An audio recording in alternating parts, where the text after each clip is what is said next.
네, 오늘 말씀은 생각이라는 제목으로 장현주 목사님께서 섬겨주시겠습니다. 누가복음 15장 11절부터 32절까지 말씀을 함께 합독하시겠습니다.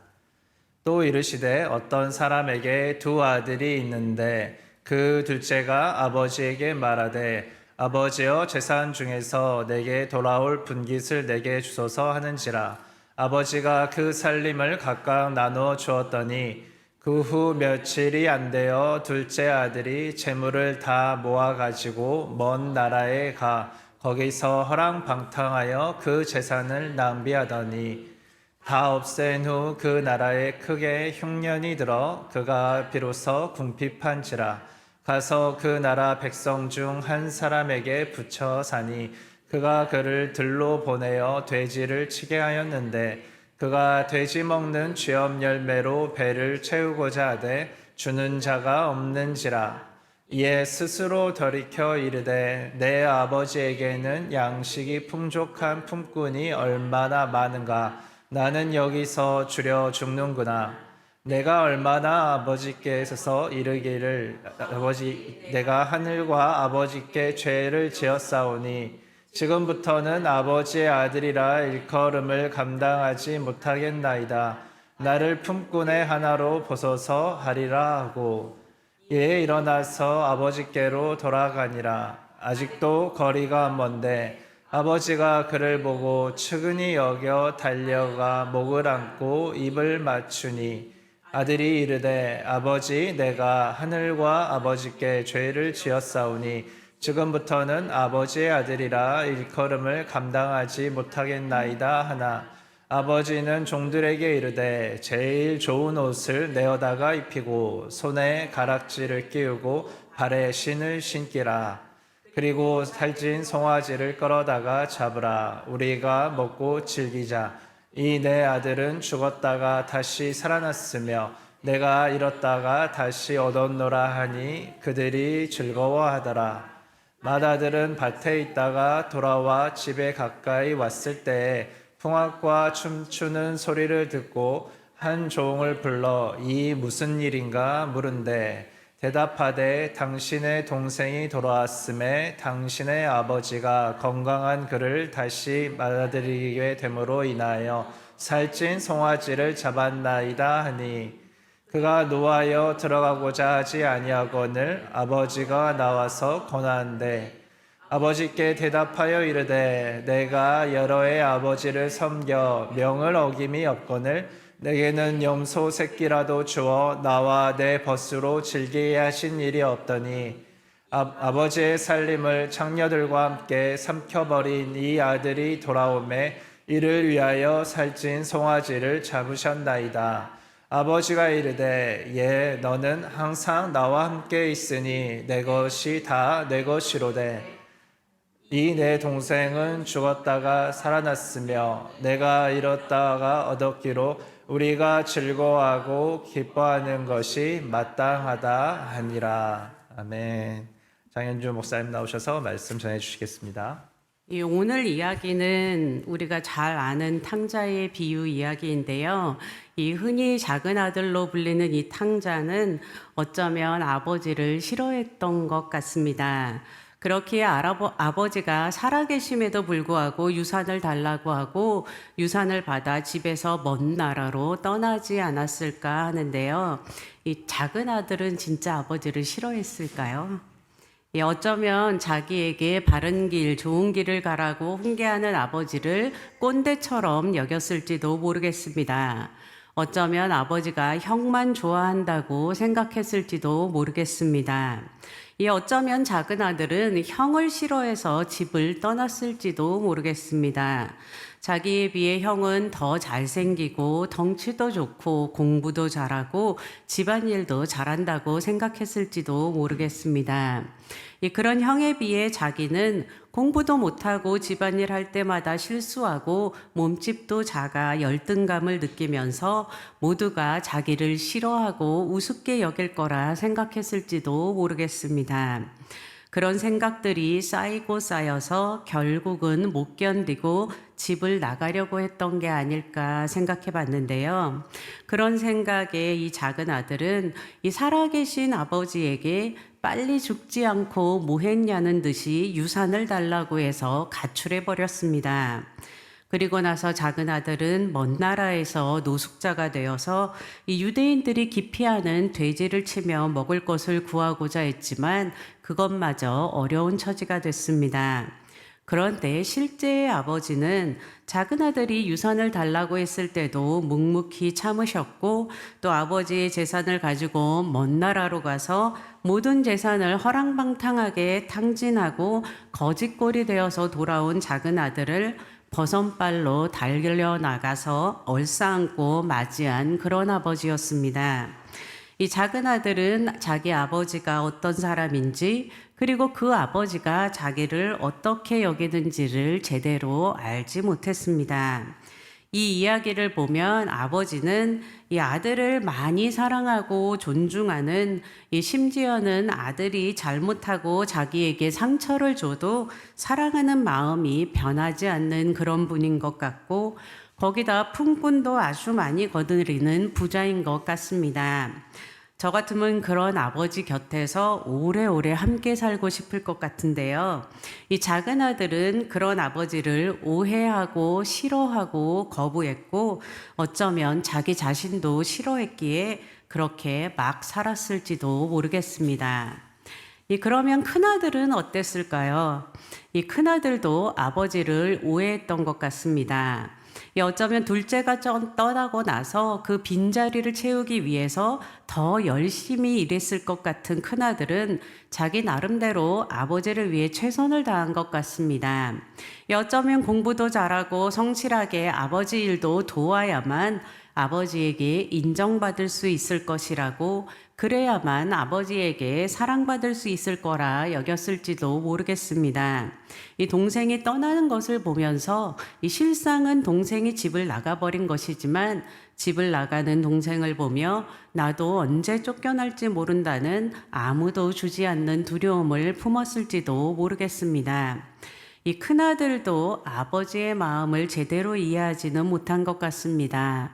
이 큰아들은 동생이 거짓골로 돌아왔을 때 기뻐하며 맞이하고 잔치를 베푼 아버지의 마음을 이해할 수가 없었습니다. 그러면서 자신은 아버지를 위해 열심히 일하고 아버지의 말씀을 따랐지만 아버지는 나를 위해 잔치를 베풀어 주신 적이 없는데 저 후레 자식 같은 동생에게는 잔치를 베풀어 주시는군요 라고 하며 원망하고 화를 냈는데요. 이 아버지는 이런 큰아들에게 너는 늘 나와 함께 있으며 나의 모든 것이 너의 것이 아니었더냐고 말합니다. 이 큰아들은 얼마든지 친구들과 함께 잔치를 베풀며 즐거운 시간을 가질 수 있었지만 이 스스로가 그렇게 하면 안 될 거라 생각하고 그저 열심히 일만 해야 하는 것으로 여겼던 것 같습니다. 이렇게 큰아들의 아버지에 대한 생각도 실제 아버지와는 달랐습니다. 이 두 아들 모두 자기 생각에 아버지를 오해하고 그리고 자신과 서로에 대해 오해했던 것 같습니다.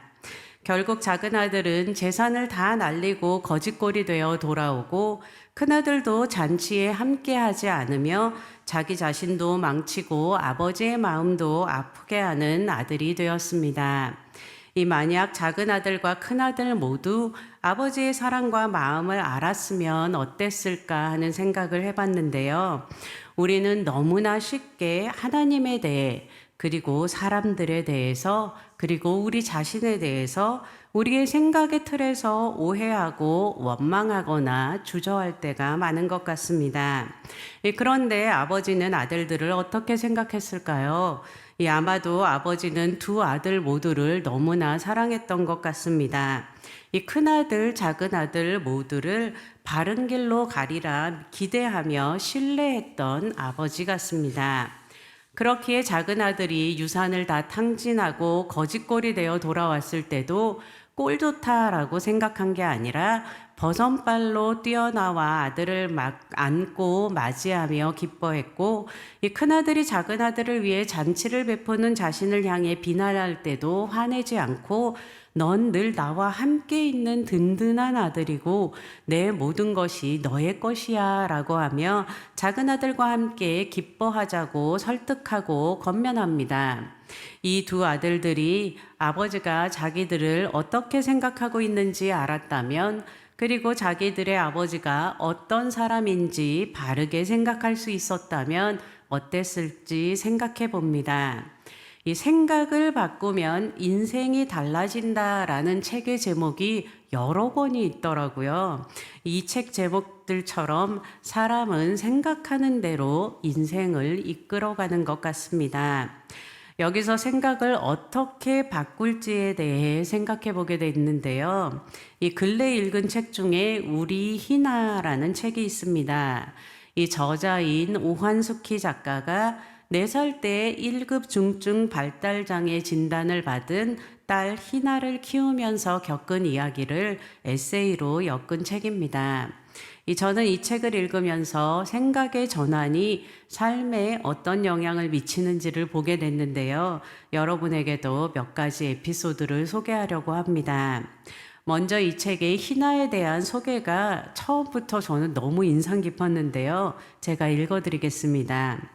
올해 32살이 된 희나는 진공청소기나 음식물 쓰레기 처리기와 같은 기계를 좋아하고 각 잡고 줄 세우는 정리정돈을 즐겨한다. 한번 기억에 들어온 것은 잊지 않고 그대로 재생하고 특히 시각에 대한 특별한 능력을 가지고 있다. 불안과 공포를 감지하는 데 탁월하며 생물 무생물 가리지 않고 그들의 슬픔과 아픔에 공감한다. 고양이처럼 타인의 귀를 손등으로 쓱 스치고 지나가는 버릇이 있고 아무리 급해도 자신만의 속도와 질서를 지키는데 양보가 없는 절대 내공의 소유자다. 이 희나가 어떤 사람인지 상상이 되시나요?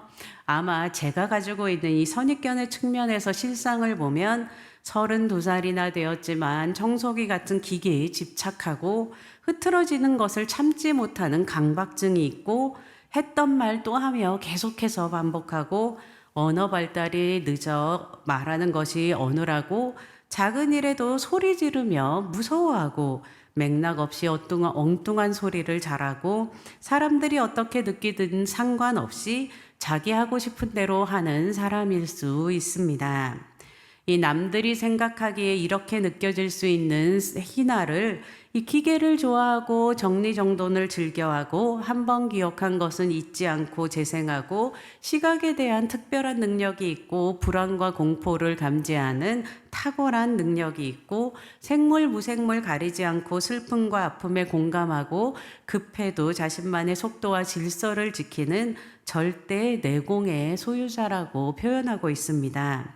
처음부터 희나를 이렇게 생각했을까요? 그렇지 않았습니다. 이 희나에 대한 생각이 어떻게 변화되었는지 더 몇 가지 에피소드를 소개하려고 하는데요. 이 희나가 초등학교에 다닐 무렵에 괴성을 계속 질러댔다고 합니다. 이 듣기 싫어서 말려도 봤지만 소용이 없었는데요. 어느 날 집에 놀러온 손님이 이 희나가 노래를 부르네요 라고 하더랍니다. 이 엄마는 노래가 아니라고 말을 못하니까 소리를 지르는 거라고 했지만 손님은 아닌데 라고 했다고 하는데요. 이 나중에 엄마는 너의 목소리가 보여라는 TV 프로그램을 보면서 희나의 괴성도 음치급의 노래였을 수 있을 수 있다고 생각하게 됩니다. 그러면서 자기가 못 보는 것을 볼 수 있게 해주는 것이 남의 눈이라고 말합니다. 그러면서 아이 하나를 키우는데 온 마을이 필요하다는 말은 이 돌봄을 n분의 1 더하자는 뜻에 더해서 마을 사람 10명이 동네 아이 10명을 지켜보아 주면 100개의 개성이 드러날 수 있지 않겠냐는 뜻이 아닐까 한다고 말하는데요. 이처럼 우리에게도 다른 사람의 관점과 생각을 받아주고 이해할 수 있는 열린 마음이 있다면, 그리고 무엇보다 하나님의 생각을 품을 수 있는 은혜가 있다면 하는 생각을 해보았습니다. 이 또 다른 희나의 에피소드는 희나가 주간활동센터에서 집에 돌아오면 옷을 갈아입은 다음 몇 시간 동안 목욕탕에 들어가 있다는 건데요. 이 용변을 오래 보는 것도 아니고 변기에 앉아서 유튜브를 보다 또 거울에 비치는 자기 모습을 보며 놀다 샤워기를 틀어서 잠깐 물놀이를 하다 이러면서 시간을 보낸다고 합니다. 처음에는 이해가 되지 않아서 빨리 나오라고 퇴근하고 고쳐야 하는 습관이 아닌가 불안해하기도 했는데요. 나중에 엄마는 이 예민한 센서를 가지고 있는 희나가 긴장과 피곤을 풀기 위해서 이 보통 사람들이 소파에 앉아 TV를 보며 쉬듯 목욕탕에서 시간을 보내는 것이 아닐까 생각하게 됩니다. 왜 하필 목욕탕일까 하는 질문에는 우리의 몸의 70%가 수분이고 또 태중에도 양수회에 떠 있고 피곤하면 사우나를 떠올리는 모습을 생각하며 이 희나가 물 옆에서 긴장을 푸는 것이라 이해하게 됩니다. 그런데 희나의 또 다른 문제는 목욕탕에서 나온 후에 한동안 옷을 입지 않는다는 건데요. 이 옷을 입히려고 씨름하다가 하루는 이 희나가 왜 옷을 입지 않는지 이해해 보려고 희나처럼 엄마가 따라해 보게 됩니다. 그리고 나서는 정말 다시는 옷을 입고 싶지 않다는 느낌이 들 만큼 편안하다는 사실을 알게 되는데요. 그리고 고갱의 그림에서 나온 타히티 섬의 여인처럼 자유롭게 집안을 누비고 다니는 2명의 여인이 생겼다고 고백합니다. 그런데 한동안 시간이 지나면 희나가 엄마에게 집에서 입는 옷을 입혀준다고 합니다. 이 엄마는 이 자유롭고 싶을 만큼 벗고 있다가 긴장이 해소되면 다시 옷을 입는 이 고갱을 닮은 영혼이라고 희나에 대해 말합니다. 이전에는 어떻게 해서든 이 아이를 고쳐보리라는 마음을 먹고 나름대로 최선을 다하며 엄마도 지쳐가고 희나도 많이 힘들어 했었는데요. 이 시간이 지나면서 엄마는 다른 사람들의 관점과 생각을 포용하고 희나의 관점과 생각을 이해하며 이렇게 자기 생각을 바꿔가며 희나도 엄마도 행복한 삶을 누리고 있다고 말합니다. 우리도 이렇게 고정관념이나 우리의 생각의 틀을 바꾸고 확장시켜 나갈 수 있다면 얼마나 축복일까 하고 생각해 보게 됩니다. 잘 안 풀리던 관계들이 풀리고 용서 못할 것이 없는 우리 삶의 질이 어떻게 바뀔지 상상해 보게 됩니다. 다시 오늘 본문으로 돌아가 보면 이 19절에 나와 있듯이 작은 아들은 자기 자신을 아버지의 재산을 탕진한 불효막심한 자식으로 아들로도 여겨질 수 없는 그냥 품꾼으로만 여겨지기만 해도 감지덕지라고 생각했고, 큰아들은 이 동생을 아버지의 재산을 날려버린 자식, 이 구제불능이라고 생각했지만 아버지는 작은 아들을 죽었다 다시 살아난 자식, 잃었다 다시 찾은 아들이라고 생각하며 돌아온 것을 즐거워하고 기뻐하는 것이 마땅하다고 말합니다. 또 큰아들은 자기 자신을 열심히 일했지만 아버지에게 인정도 못 받는 아들이라고 생각했지만 이 아버지는 이런 큰아들을 내 곁에 있는 내 모든 것이 그의 것이라고 여기는 그런 소중한 아들이라고 말하고 있습니다. 이 두 아들 모두 아버지의 생각과는 다르게 생각하고 있습니다. 우리가 하나님께서 우리를 생각하시는 것처럼 생각할 수 있다면 얼마나 좋을까요? 그렇지만 유한한 인간이 무한하신 하나님처럼 생각할 수는 없을 것입니다. 그렇기에 이런 측면에서도 우리에게 공동체가 필요한 것이 아닐까 하는데요. 이 작은 우리 한 사람 한 사람, 다양한 우리 한 사람 한 사람을 통해 하나님께서는 하나님의 부분을 계시해서 알려주시고 우리가 그 한 사람 한 사람을 통해 그 생각들을 포용하고 우리의 생각을 변화시키고 확장시켜 나갈 수 있도록 우리를 공동체로 부르신 게 아닐까 생각해 보게 됩니다. 나에게 행하신 하나님의 일들을 기억하며 그것을 그저 추억으로만 끝내는 것이 아니라 하나님의 뜻이 나의 일상에서 생각하는 방식으로 자리 잡을 수 있도록 마음의 문을 열고 다른 사람들을 통해 계시된 하나님의 생각들을 우리 안에 품으며 확장시켜 나가는 한 사람 한 사람 되시길 축복합니다. 특별히 이번 12월 성탄절에 이 가족과 친구들을 초청할 수 있는 집회를 준비하고 있는데요. 이 내가 믿지 않는 우리 가족들, 친구들을 포기한 건 아닌지 다시 한번 생각해 보고 내 생각으로는 안 될 거라고 제안하는 것이 아니라 하나님께서 하실 것을 기대하며 아직 하나님을 알지 못하는 가족과 친구들을 초청할 수 있으면 좋겠습니다. 이 아우슈비츠에서 살아남은 심리학자 빅터 프랭클 박사는 온갖 상황 속에서도 종교는 소멸되지 않는다는 말이 진실이라면 하나님 역시 죽은 분이 아니며 어느 책의 제목처럼 아우슈비츠 이후에도 하나님은 존재하신다고 말합니다. 이 하나님은 여전히 살아계시고 그 누구보다 그 어떤 것보다 신뢰할 만한 분이십니다. 우리 믿는 사람들은 종교적 초월성을 거부하고 하나님의 존재를 거부하는 사람들을 그냥 버려두지 않습니다. 이 신앙을 갖지 않은 사람 존재 자체는 존중하지만 신뢰할 만한 궁극적 존재가 되시는 하나님, 이 어떤 상황에도 우리를 사랑하시는 하나님을 알 수 있도록 최선을 다해 알리고 전해야 합니다. 그런데 우리가 신앙을 갖지 않은 사람들에게 신뢰할 만한 궁극적 존재가 되시는 하나님을 전하기 위해서 우리 자신이 걸림돌이 될 때가 많이 있습니다. 하나님을 믿을 만한 분으로 소개하고 우리 스스로가 믿을 만한 사람으로 처신해야 하지만 우리의 실상의 모습은 그렇지 못할 때가 많기 때문입니다. 그래서 특별히 나와 가까운 사람, 가족이나 친구들에게 복음을 말하고 신뢰할 만한 궁극적 존재가 되는 하나님을 전하지 못할 때가 많이 있습니다. 그런데 이 부분에서도 우리의 생각을 전환해야 할 필요가 있는 것 같습니다. 늘 최선을 다해야 함은 분명하지만 우리의 실상의 모습이 그렇지 못할 때가 있을지라도 이 탕자를 품어주시며 잔치를 베풀고 기뻐하는 아버지처럼 우리의 모습을 뛰어넘어 행하실 하나님을 기대하며 우리 주변에 믿지 않는 가족들과 친구들을 초청하실 수 있길 축복합니다.